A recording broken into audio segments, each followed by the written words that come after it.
Right here, I've got some no hoses. It's supposed to be clicked, closed right there. You get a lot better dwell time because it's a true foam. So I dug into it, opened this up, pulled out the stacker, and it had this bill in here that's been taped. All right, so I promise this is not garbage bonus content. I'm really excited about what is in the works in here, and I think this is a good time to reveal it. All right, y'all, today is a car wash day, so we're gonna go around, make my typical rounds to my first car wash, which I bought nearly 3 years ago, and then we'll go to my second location, which I picked up earlier this year. We've had it about 5 months now, and now I'll take you guys to a bonus spot. I'll show you a project that I'm working on. So yeah, we're just gonna go through a typical day of checking out the car washes, seeing what's happening. I know that one of my guys called me yesterday and told me that one of the machines was stealing money, so he shut it down. We gotta go get that back up and running.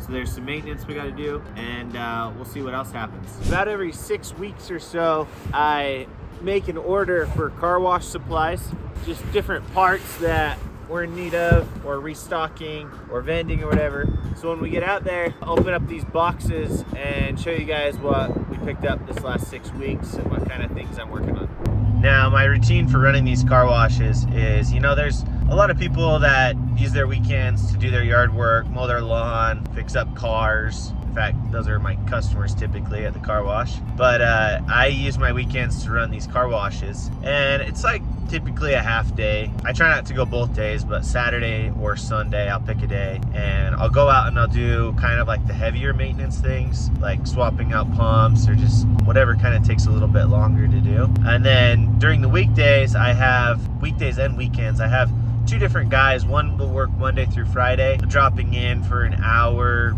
to hour and a half per location, sweeping up, doing trashes, doing all that routine stuff that you're doing like on a daily basis. He's checking all the functions. He's dropping a quarter in every machine to make sure there's no coin jams, and then reporting back to me. And so all that mundane stuff that somebody else can do and I can pay hourly, I have that all done by other people. And then I'm just focused in on improving the wash every time I'm there. I'm not doing any of that garbage cleanup or sweep up. But when I'm there, I may make a list, like I keep a notepad on the toolbox, and I'll make a list of stuff like, hey, I need you guys to, trim the trees over here or blow off the lot with the blower.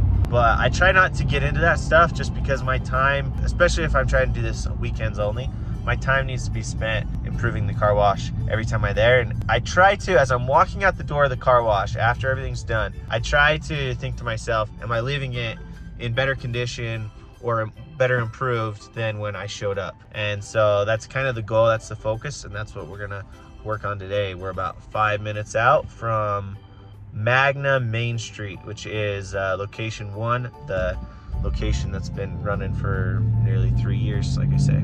I wish I would have got here earlier actually, because there's lines out here. Another car just pulled through because I only have 3 out of 4 bays running. I got to get this bay here opened up. That's the one that they called me about yesterday. All right, so see that red car that's pulling out right there? She gave me these cucumbers. You saw me walking around picking up trash. That's what's kind of fun about this. Just people really appreciate, having a good facility to use. She said she loves it here, but she wants some loyalty rewards, she said. Oh yeah, I need to get an app or something set up. So that's in the works, but full bays. Of course, these guys are together right there. They're detailing their cars, it looks like. And this guy's loving our tire cleaner pre-sump foam over there. That's what's going on, just cranking them out. I dropped the gate on that one bay real quick because he was gonna use credit card anyways. And then as soon as he gets out of there, I will open up the meter box, figure out why there's a coin gem in there. We'll almost guarantee there's either a nickel, penny, dime, or a foreign currency in there, and that's what caused it, but we'll find out. Okay, sorry for the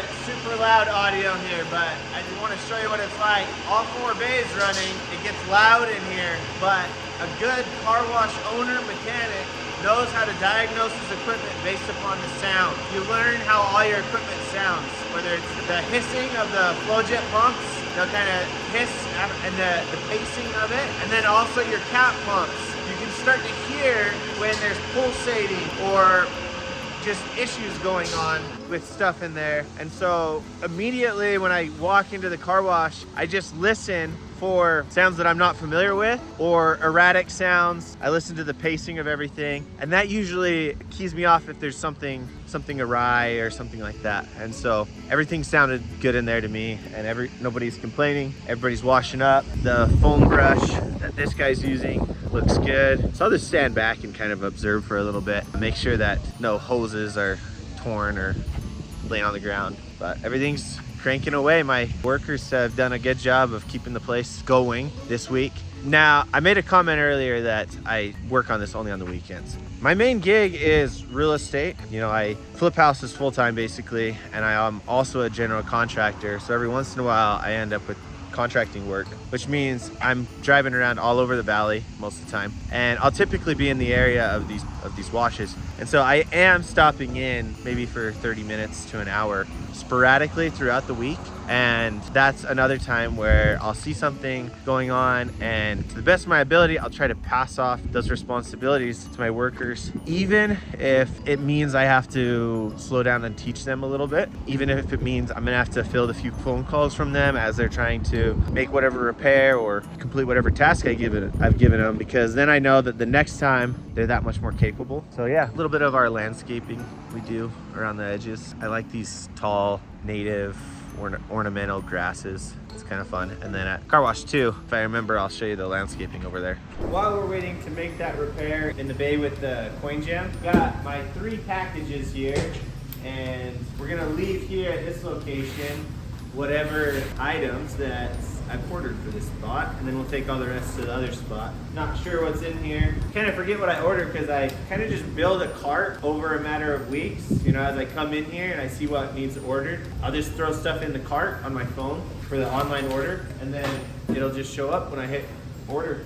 But right here I've got some no hoses. I'm using these new Uber Flex Pro Pulse hoses. They're not braided, and they're a lot softer and kind of like lighter. I kind of like them. I ordered this cat pump oil, and despite them taping it all up and everything, it's leaked. So the cat pump oil stays at this location. We're gonna replace our oil, do an oil change on all the cat pumps.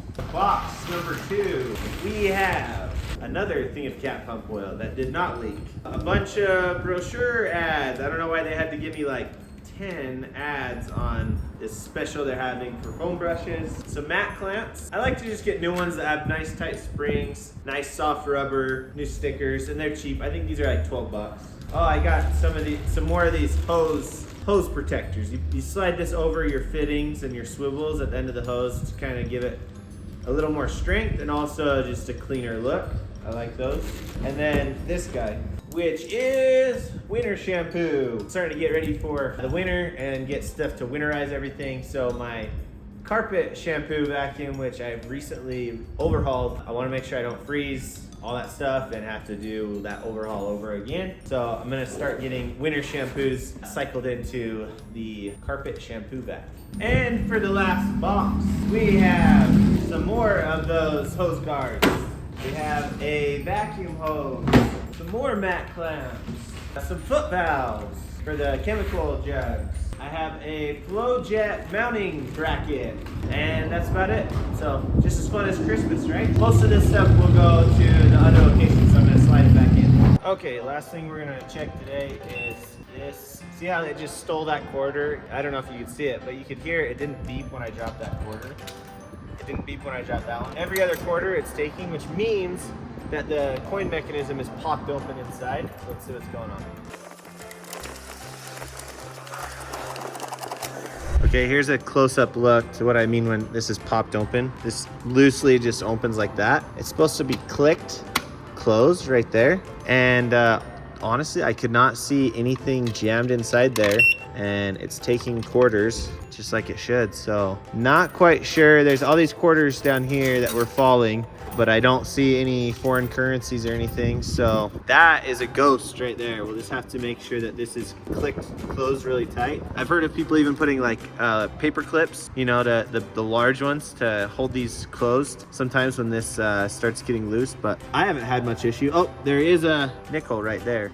I'll bet you this is one of the reasons why it was like that. So get that nickel out of there, out of circulation, and we should be good. All right, site number 1, that's a wrap. We're gonna head over to number 2 and see how business is going. All right, here we are, site number 2 here. I gotta show off the lawn first thing. Just put this grass in. This was just weeds when I picked it up. And I actually was just gonna xeriscape everything, make it easy. But the city required me to have 50% grass, and it's kind of fun maintaining a little patch of grass anyways. We've got a few customers in the back there on the vacuums. There's not as much content that I've put out about this location just because of how new it is. So I've got to show everybody what's been happening and what I've been working on the last 5 to 6 months here. Big things. We put in credit cards. I got some signage put together. Swapped out some hoses. The tire cleaner and pre-soak was on the high pressure gun only. So I've added this slinky hose and moved those over so we get a better foaming action. These 6 vacuums back here are new to me. I think they're like 10 years old, 10 years old or something. But the ones I had in here had busted up doors and were all messed up. They had old mechanical coin mechanisms. So these have electronic coin mechanisms. So we can do tokens, quarters, dollar coins. And it's interesting to see the different customers or just like what gets used more at different sites. We get a lot of vacuum usage at this site. So having these new vacuums has been really nice. Real quick walkthrough update, the mechanical room here. I redid the entire water softener system and went to a tandem resin tank and then installed some shelving over the top of our floor heat manifold that's down there so we can get some more space in here. Been working on pumps, rebuilt a lot of pumps, fixed a bunch of air leaks, threw in camera system, got a video out on that, started getting a little more organized. I'm working on some 10 position rotary switches so we can add functions, which is this guy right here. I bought this out of Georgia, somewhere back east. This is an 8-bay triple foam system. It's the exact brand as my my other triple foam system at Site 1. So I know a lot about it. I know exactly how to get it tuned up. So I'm gonna go through, rebuild it, and then probably throw it over there in the corner. I was just telling you guys how busy the vacuums get. And right now we have 5 out of the 6 vacuum bays occupied and only 1 customer using the wash. We just had a customer that came in and went straight to the vacuums. This guy in the white car back there. It's kind of interesting, but I want to show off this tire cleaner setup that I have because I really think this is the way to do tire cleaner. Coming through the high pressure gun, you just don't get this same effect like you do putting it on with a foam gun. You get a lot better dwell time because it's a true foam that's sticky. Stays on the car. Plus you can get a lot of color and a lot more volume out of that. And then over here, pre-soak. So you see it's turning white. Now that idea, I can only say I stole it from somebody, but works pretty slick. It's the same idea. Why would you soak your car with just water when it just runs off? This is an actual soak because it has dwell time because of how foamy it is. And then if this was a dirty vehicle, which I finally have somewhat of a clean vehicle, you just see the dirt just running down the car. Works pretty good. I like this setup, and I think the customers do too. I see them using this function a lot more now. Okay, but there's always got to be something wrong. I got here in this change machine, the coins have not been going down for a few days, and we got a blinking light right here. So I dug into it, opened this up, pulled out the stacker, and it had this bill in here that's been taped. And for some reason my machine either usually takes the bill or it rejects it. This is actually the first time I've had a problem with this American changer that I inherited from the previous owner. So it is down right now and I can't seem to get the error to clear on the machine even though I've cleared the bill jam and ripped everything out of there. I actually have something back here. The previous owner left me a bunch of parts and stuff. Yep. So I've got another validator and these have these stickers on them that say $5 2008. So I think they had to go through some type of update at some point. But there's also another sticker sticker in here from a distributor that says they serviced it in 2020. So I'm hoping this has been rebuilt or fixed up in the past and I can swap this out. Another thing you got to do is just keep parts on hand and swap them out. Luckily I have this other Hamilton bill changer which I installed when I bought the place day one. So I've got a backup anyways. I'll probably work on this change machine some other time in the next couple days. But that's the rounds, guys. We went around to all the different sites. Appreciate you sticking around. So we are gonna make one final stop before we go home. Let's head over to my storage unit and I'll show you this project. All right, so I promise this is not garbage bonus content. I'm really excited about what is in the works in here, and I think this is a good time to reveal it. All right. Woo! You probably can't tell what that is. Let me show you. Okay, come in here, get closer, see what's happening in here. I know it's kind of jammed in there, but get a good look. I bought this a few months ago. It's a dog wash, if you couldn't tell.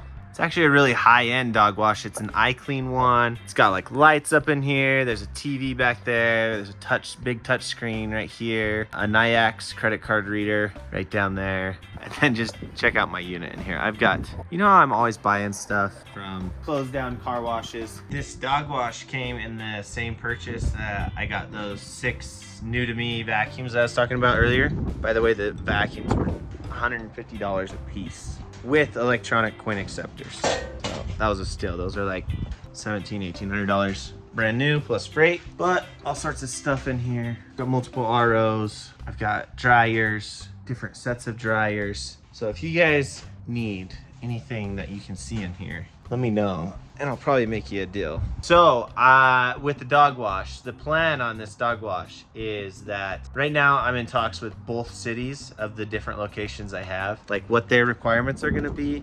One of them originally was talking about having to rezone. We're like, yeah, that's gonna be way too much work. But now they're just saying we can use it as like an accessory service, and I don't know. But we're gonna figure out what the like path of least resistance is in getting this dog wash, and that goes into as well. Like, so I'm gonna have to build like an outbuilding on the washes and then close it. I'm in Utah. We have heavy winters, so it's got to be heated and cooled, and we got to have the utilities for it. We got to have sewer, we got to have water. I'm doing my due diligence right now on what location is going to be the path of least resistance and the easiest to get this installed and going, because eventually I want to have dog washes at both locations. I think they're really good revenue generators, and they bring in a different type of customer that's also going to avail different services while they're on location, while they're on site. That's what I got happening. Let me know what you guys think about this vlog style video I'm doing today. I don't typically go out and just, you know, wing it per se. We usually have some type of agenda, like repair job that we got to get done or an installation, but today I was just doing